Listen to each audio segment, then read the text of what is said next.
¿Qué pasó, mi gente? It's Mark Tip 25 otra vez. It's been a while, guys. I've been really busy, but wanted to just make a couple of videos. This one just, the end of the season. It's for the NBA, and it's about to be the start for the playoffs for hockey as well. Glad my Dallas Stars made it. Dallas Mavericks had a pretty horrible season, but be that as it may, it was Dirk's last season, and I knew it was going to be his last season, even though all of the other Mavs fans are being pretty delusional about this. I knew it was coming. The writing was on the wall. And how do you not see that when he gets an honorary nod in the All-Star game? Like, it's pretty obvious, guys. Pretty obvious. But it does suck to see him go. He was my favorite player for many years. But the Mavericks are going to be okay. I see a great future for them. And, yeah, it's going to suck. I am going to miss Dirk. And, congrats to D-Wade on a heck of a career of his own. And again, of course, you're going to have Mavs fans talking shit on him while praising Dirk all the way. But I think both guys had a great end to their careers with Dirk, putting up 20 points and 10 rebounds, and D-Wade putting up a triple-double. So congrats to both of them. And, on behalf of a Mavs fan to Dirk, vielen Dank für alles, was Sie getan haben. Dankeschön, Dankeschön. And yeah, to D-Wade, man, I may have hated you back in 2006, man, but you had a pretty damn good career, and you really created a great rivalry for the Mavs. So thank you for that, and on a great career that you had as well. But anyhow, yeah, it's a really good ending of the season for a lot of teams. I mean, even though the Mavericks didn't have a good record and the Heat didn't make the playoffs, it was still a very good ending because of their star players on the brink of retirement. And, shout out to Popovich for, being a good sport about letting Dirk play a bit, man. Just letting him, shoot his shot. That's, sometimes I'm not a fan of Popovich because of some of his antics, but he's a really nice guy, I guess, outside of everything. But yeah, for a lot of teams, there wasn't a lot of happy endings. I mean, Kemba Walker barely missed the playoffs, which sucks because, it really would have been nice for him to at least try and shoot for a playoff run, but it wasn't meant to be. And who's to say he's going to stay with the Hornets after this? So we'll see what happens. And of course, there's yet again, everyone talks about them, the Lakers. Man, just a horrible season all around. And to top it all off, Magic Johnson stepped down as president of basketball operations for the Lakers. That is not a good look, guys. Not a good look. When a historic person like him has to step down, that means there's too much trouble with that organization, man.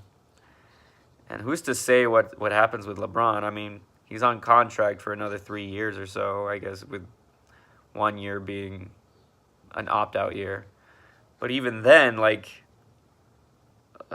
this just doesn't look good. And who's to say a free agent's going to sign there?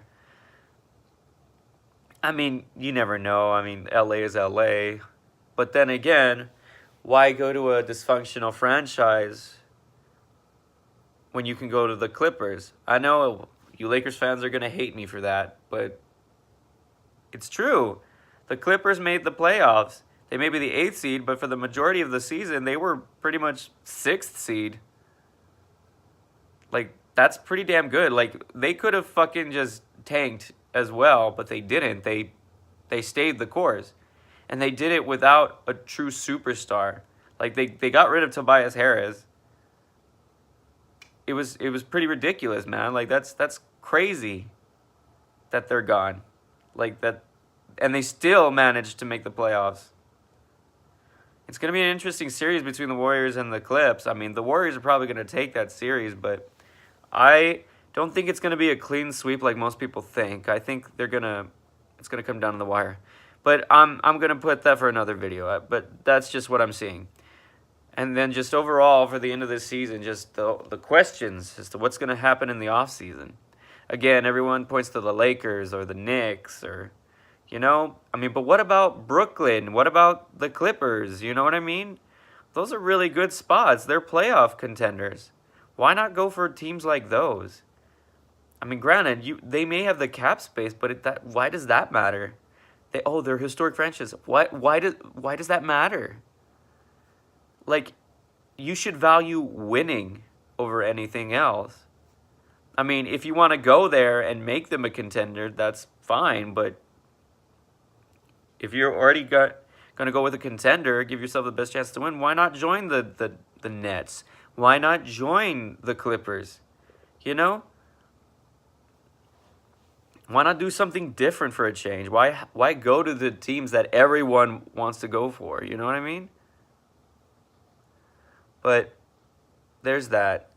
And just where any of these players are going to go. Like, you got a really, really big free agency class right now. With Kyrie, with Kevin Durant. Anthony Davis is not a free agent, but he's going to play a big role in all of this. Man, it's ridiculous. I mean, it seems that every year the free agency gets more and more interesting. And who's to say that even LeBron might even play a part at this point? Because, again, there's more and more chance of trading LeBron. I mean, I'm not saying it's gonna happen, because who the heck would? But if for some reason it did, that'd be the craziest thing to happen. Just LeBron gets traded for the first time in his career. It's pretty crazy. But yeah, overall, it's been a crazy season. It's going to be an even crazier offseason. It's going to be different not seeing some familiar faces like Dirk and Wade in the NBA anymore. But you know what? They had great careers, and they're going to, you know, they went out strong. So that's all that matters. Anyhow, let me know what you think in the comments section. And hasta la próxima, mi gente. Suscríbale a mi canal. Adiós.